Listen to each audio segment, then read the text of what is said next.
We've been driving up and down the California coast, making several stops for about 2 weeks now, but now we're back. I'm still deaf for some reason in this ear, but I'm still going to try to post at least one episode a week from now on, and we're going to start by saying, this is the Kazdoy Closet.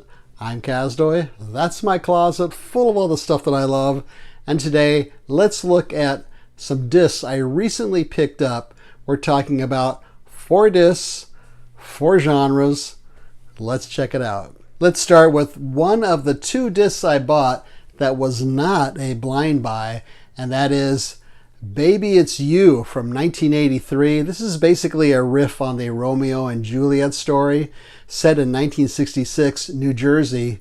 It stars Rosanna Arquette as a high school drama major who's getting ready to go to college, but she falls for a bad boy and dropout Vincent Spano. I saw this in the theater when it was released in 1983. I immediately developed a crush on Rosanna Arquette and also became a fan of writer-director John Sayles. This is his 3rd feature film, and I don't think he's ever made really a bad film, but some of his other films include Lone Star and Mate One and 8 Men Out. Michael Ballhaus was the cinematographer here. He also worked on Last Temptation of Christ and Goodfellas and Bram Stoker's Dracula, so that's quite a resume. The cast also includes Matthew Modine and Robert Downey Jr. This is on the Fun City Editions label. It includes a 20-page booklet, audio commentary, some interviews with the cast and crew. Does not include a slipcover. They do some very nice slipcovers, Fun City Editions, and I think they include them with every release, but I think they're limited, so I must have missed out on that. But it does include an incredible soundtrack of some hits from the 1960s. With the 2nd disc I picked up recently, I violated one of my New Year's resolutions because this was a double dip. This film is already in this box set back here from Kino, Film Noir, The Dark Side of Cinema. That's number 17. I've gone up to number 18, and I got to stop there, at least for now, because it's just, they put out too many of them, and it's just, there's too many to watch already, so I'm kind of back off on those. So anyways, this film is already in there, and we're talking about Black Tuesday from 1954 in black and white. This one's Region B. It's the only disc I'm going to show you today that is Region B. It's about a violent mobster who escapes from prison, takes some hostages, and then joins another mobster to find a stash of stolen loot they hid away before he was convicted. So why did I double dip on this one, even though I haven't even seen it yet? A few reasons. One, Edward G. Robinson stars in this. Huge fan of his, and he plays a gangster, and it's a film noir, so why not? It's a beautiful slipcover. I really like this, and includes the what must be the original artwork there that I turned over. And it's a limited edition, so I didn't want to miss out on it, of course. And this is from the Eureka label, and includes a 28-page booklet, a video essay by Imogen Sarah Smith, where one of the top film experts as far as I'm concerned, so that was another big draw, and 2 more featurettes and an audio commentary, and it was only $23.99, so I added it to another order. I said, why not? The cinematographer here was Stanley Cortez, who also worked on, get ready for this, The Night of the Hunter, The Magnificent Ambersons, The Chinatown uncredited, The Naked Kiss and Shock Corridor, 2 Sam Fuller films. And the screenplay is by Sidney Boehm, who also wrote 2 film noirs that I know of, Union Station, and one of my favorites, The Big Heat. Now, Big Heat's coming out, if it hasn't yet, on Criterion. It's like, I am not going to buy that a 3rd time. I already have the indicator copy of that. I think that's where I'm going to stop. The 3rd disc I picked up turned out to be the most expensive one, and really the biggest indulgence, and that is a double feature, actually, of a Devil Doll and Curse of the Voodoo from 1964 and 1965, respectively, in black and white. Devil Doll is about an evil hypnotist / ventriloquist who is plotting to gain an heiress's millions. So why did I go for this? Even though it's a blind buy, I'm a real sucker for horror films that feature a ventriloquist and their weird dummies think of something like the film Dead of Night, or some of those classic Twilight Zone episodes, like that one with Cliff Robertson, if you know which one I'm talking about. As far as Curse of the Voodoo goes, it's about a big game hunter who kills a taboo lion in Africa, returns to London, and then is haunted by some jungle warriors for what he did. The same director for both films, Lindsay Ashantoff, never heard of him. Same star in both films, Bryant Halliday, never heard of him, but the photos I've seen, he looks like a pretty creepy guy, which is good. As far as Curse of the Voodoo goes, everything I've read about that says the same thing. Cinematography is quite good, but it's very insensitive as far as race goes and as far as culture goes. I would not have bought this for that one. I really wanted Devil Doll. That's why I got it.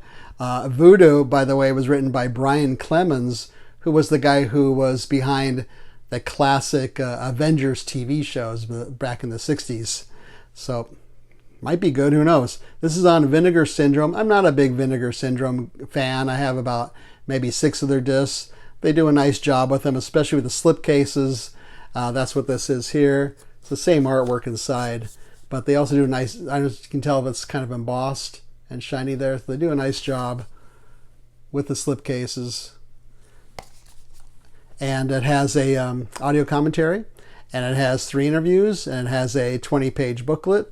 And you can see Devil Doll on Tubi. Finally, my most recent purchase, which was just, I think, last week, it really qualifies, I think, as more of an upgrade than a double dip, because we're talking about A Dark City from 1998.